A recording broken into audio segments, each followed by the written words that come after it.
Welcome to Real VR Fishing. We're playing the Quest native version and we're playing on a Meta Quest 2.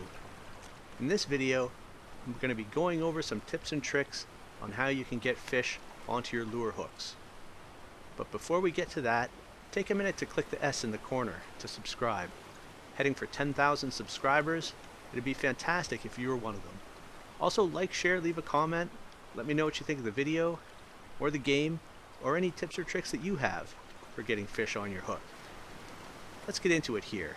Now, I'm not going to be talking about which lure to use or how to target specific fish. For subjects like that, I'd refer you to the VR Fisherman. He's got a great channel that does deep dives on how to catch that one fish you're targeting and what tackle to use. I'm also not going to be talking about how to reel the fish in. I've got a great video on that if you follow the steps, you'll land every fish that you get on your hook. Now in this video, I'm going to be talking about what works for me to get the fish onto your lure hook. So let's start with how you can identify a fish in the water. If you look straight ahead, there's a distortion in the water. Now if it's a lot of white, a big distortion, that's going to mean the fish is on the surface or closer to the surface. The bigger the distortion, the more white, the higher in the water that fish is, or the shallower I should say. If you're only seeing a bubble trail, that means the fish is deep. And you have to remember that when you're targeting those fish, if you're targeting those fish. I have the game on expert mode, which means we're not using a fish finder and we're just using the reel color to help us land the fish. So we've got two types of distortions and the gradation between. We've got surface distortions, now there's two of them over there, and deep distortions.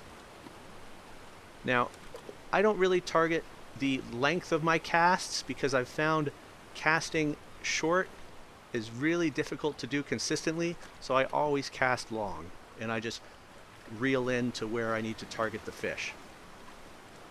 Now for me casting, I try to push the controller out straight in the direction that I'm casting. You know, sometimes you want to kind of whip it over your shoulder like you might in real life, and if that's not working for you, try just pushing. And we've already got something on the hook. I'm generally not going to reel these in, but if I get a shark on the hook, I'll reel that in just for kicks. But we don't have a shark there, been 2 runs, so we're going to cut that maybe tuna loose. So we've talked about the types of distortions you'll see in the water to show you where fish are. Now sometimes you're not seeing any distortions and you just kind of got to go play hide and seek with the fish. Now the other aspect is the sink rate of your lure. Some lures will sink fast and some will sink slowly. And that's how you're going to target fish at lower depths or surface level depths. And you'll see when I cast here, you can watch the sink rate on your lure by watching your line. And you'll feel it hit the bottom with a little vibration on your controller. It's already done that for me, and the line will no longer change angles. Once it's on the bottom, you can start reeling up. We'll talk about tactics you can use. But basically, that's how you see the exact sink rate of your lure. Just watch the line, reel it in till it gets to the surface, and then watch it drop. There we've got something interested, but we're gonna, oh, I didn't even try to get that on the hook. Sometimes that happens, but you shouldn't rely on that happening.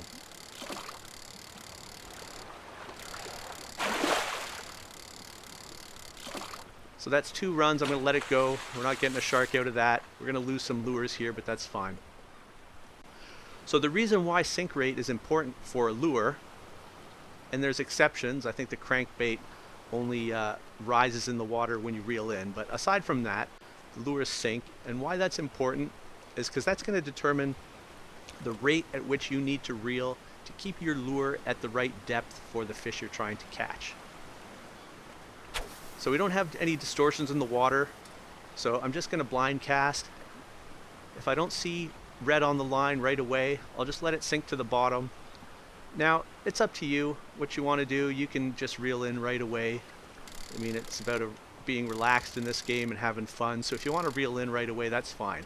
So there, I got a little interest. I'm going to reel back up so the lure is at that depth. And I'm going to try to keep the lure at that depth, just reeling a tiny bit. Reel, stop, reel, stop, reel, stop. And the intervals, the pace at which you're going to reel and stop is determined by the sink rate of your lure. If your lure is sinking fast, then you got to reel and stop pretty quickly because the lure is going to sink out of the fish's depth. Okay, I'm going to let that go. If you reel too slow, the lure is going to sink too far, and unless the fish is really at the bottom, then you're going to lose that fish. And if you reel too fast, well, you're going to pull the lure potentially up out of the fish's range, too high in the water, or you're going to pull it in too far out of the fish's range. You can see once I get the light red, I start stuttering my reel to keep the lure at that level. Oh, there we go. We got a shark. Shouldn't have been reeling there. We might lose it because I wasn't paying attention. That'd be funny. Okay, so I'm just going to reel this shark in.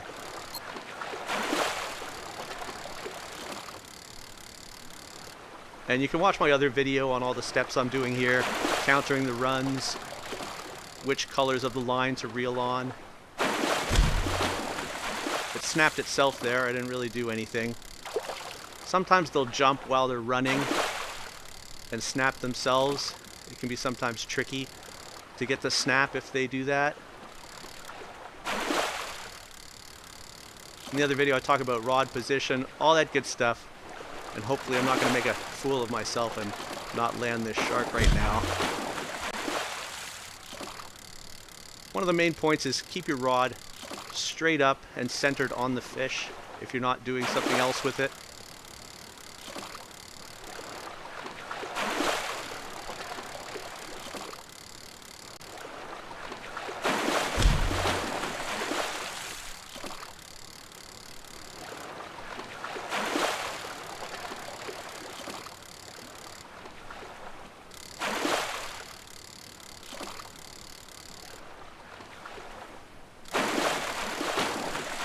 Yeah, see, it jumped while it was running there. That's what made it difficult for me to get the snap on it.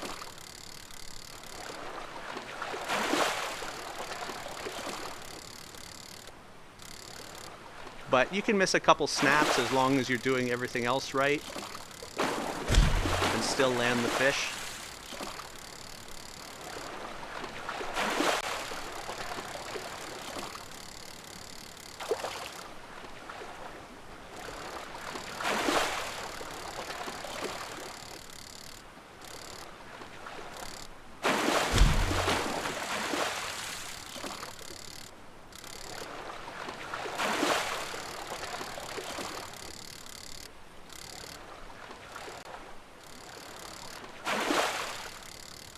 Pardon me, this is not what I was intending for this video.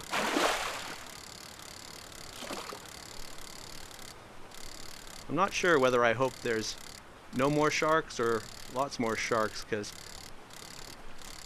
it's always fun trying to land sharks and hopefully landing them.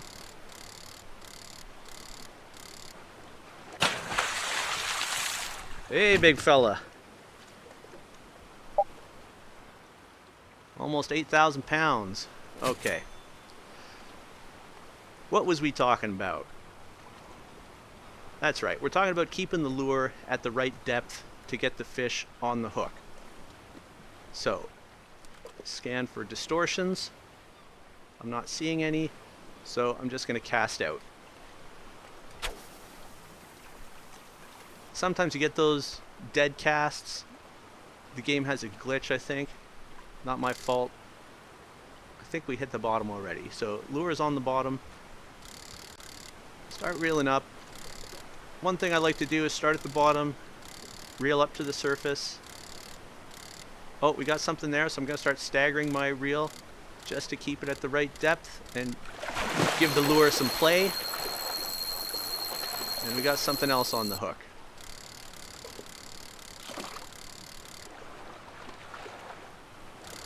Run that way, run the other way. If we get a jump, we'll cut it loose, whatever it is. Another tuna. So as I was saying, let it drop. That gives you the coverage of wherever it landed all the way to the bottom. And then as you reel in, you can think of the zigzag pattern that your lure is going to make in the water. I got some interest, so I'm going to start stuttering my reel. And we got something else on the hook.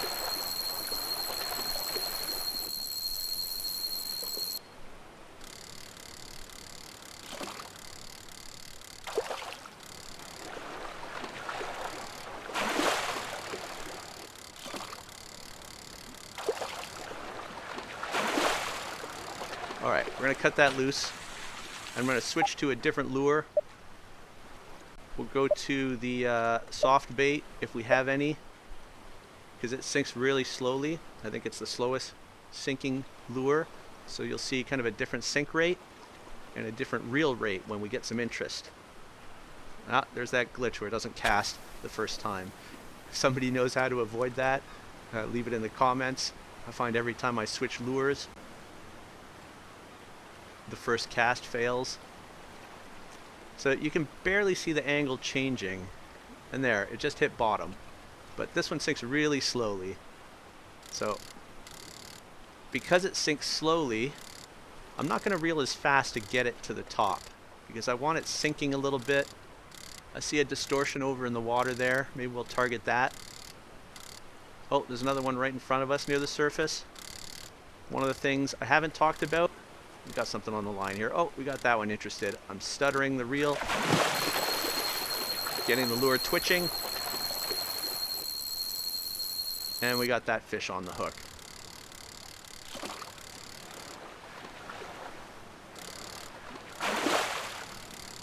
I'll let it run one more time, and then we'll cut it loose. It's that same tuna, I think, and we lost a lure on that. So let's go over here. In combination with letting the lure sink to the bottom and then reeling it back up is the flick. Now, thanks to a commenter on one of my previous videos, I learned about the flick. Now, to get the most coverage, I've found as you're reeling in, if you don't know where a fish is both as you're reeling up and letting the lure fall, you can flick your rod to the side, and that's going to move the lure that direction.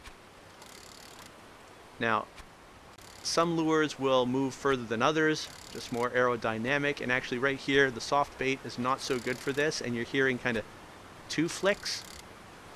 You can actually get the lure flicking back, so you want to flick out and then move back slowly. And that's going to give you more coverage in the water because you're moving the lure both vertically up and down in the water to cover the low depths and the shallow depths, and you're also moving it horizontally in the water to cover the most area.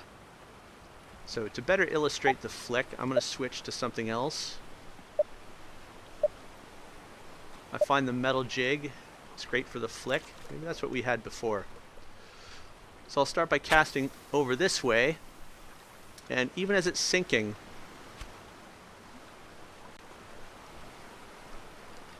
I can get it flicking. Now you have to have some tension on your line to flick it.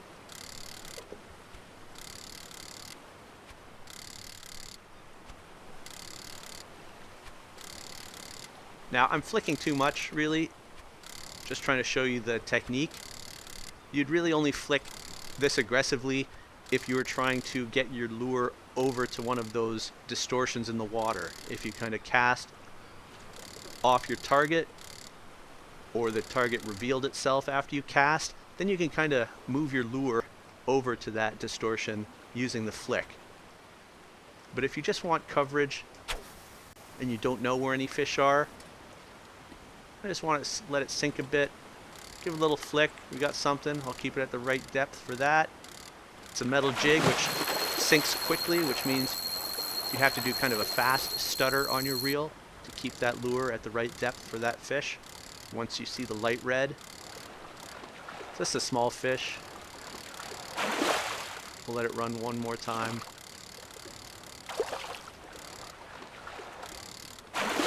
Alright. Huh, actually didn't look like a very small fish. Somebody let me know if they recognized what that was. I don't see any distortions, so we'll just blind cast out here. Flick this way a bit, we're letting it fall. It falls fast, the metal jig. I think I just felt it hit the bottom, so we'll start lifting it back up, flicking a little bit.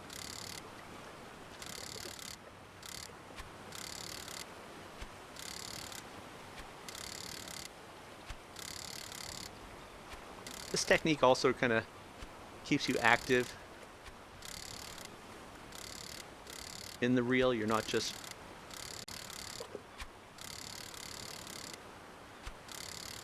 going on rote, not paying attention, because you're actively deciding where you're gonna flick that lure next.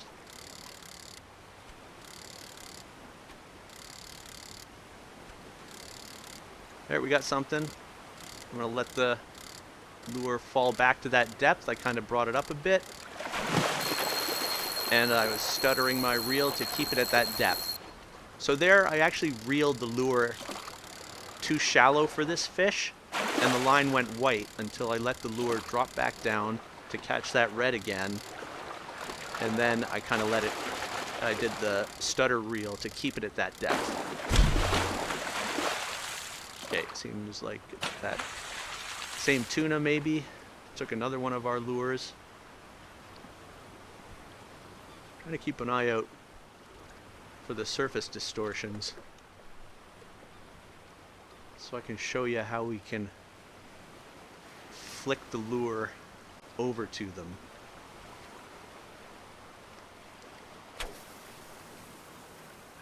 Now, what I was saying early on was that it's really hard to cast short distances. I find it's really not consistent. So I just always cast long. I don't worry about it. I don't try to do that. And then if I'm targeting something that is closer to me, I just reel the lure past it on the way in. If someone knows the secret to consistently casting short, then drop that in the comments. Let me know.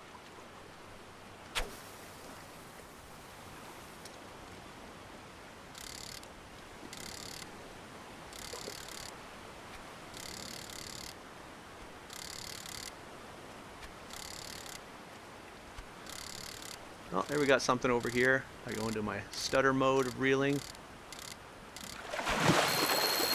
And we got whatever that is on the line.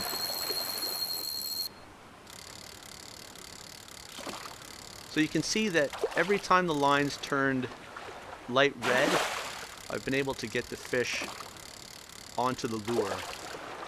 So, you know, getting the fish on the hook consists of covering enough water with things like letting the lure drop, raising it back up, and the flick.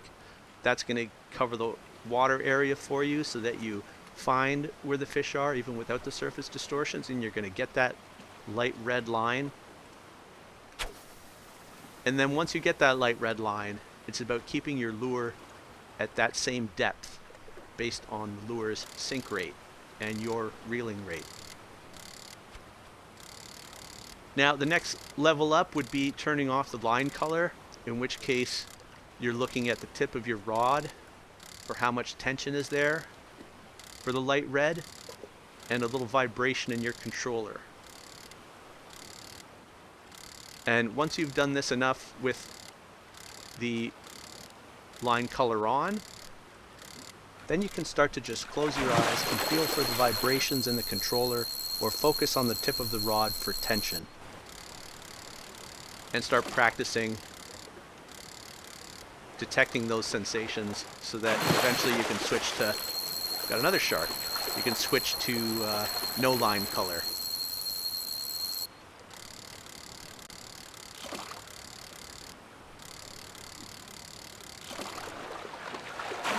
quiet there for a bit.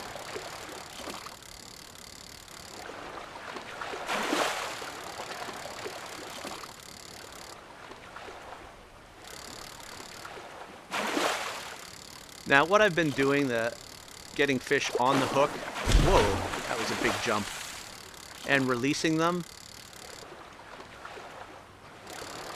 that's going to give you a better chance at actually getting a shark on the line. It's a technique known as fish buffet, pioneered by a fella named Doc Cincy. I'll put a link to his Facebook group in the description as well. Won't miss the snap there, not paying attention. Now, that was an oversimplification of the technique, but as you can see,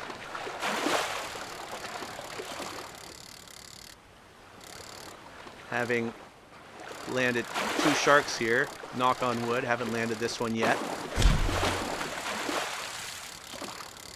It does work. This is an oddly calm shark.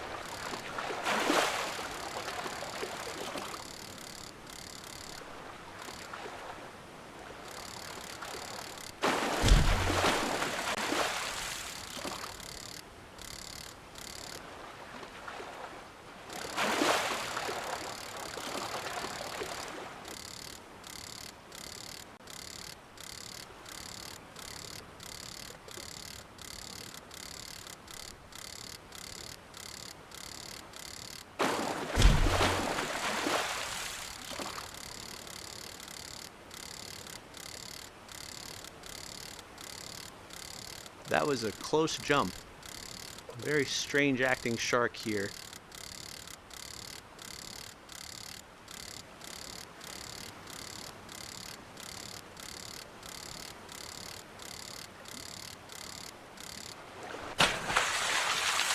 Woo! Another big fella. All right. Hey, we got some surface distortions there. And they're gone. So to recap, you want to pay attention to the sink rate. You want to let your lure sink to the bottom and then rein it back into the top. Use the flick to get to your targets, or just to cover distance, cover area. And then when you see that light red, start stuttering your reel at a rate that will keep the lure at that same depth. And also twitch the lure a bit to keep the fish interested. If you haven't already, take a minute to click the S in the corner to subscribe. Heading for 10,000 subscribers. It'd be fantastic if you were one of them. Also like, share, leave a comment. Let me know what you think of the video, or the game, or any tips or tricks you have for getting fish on your hook. Thanks for watching, and we'll catch you next time.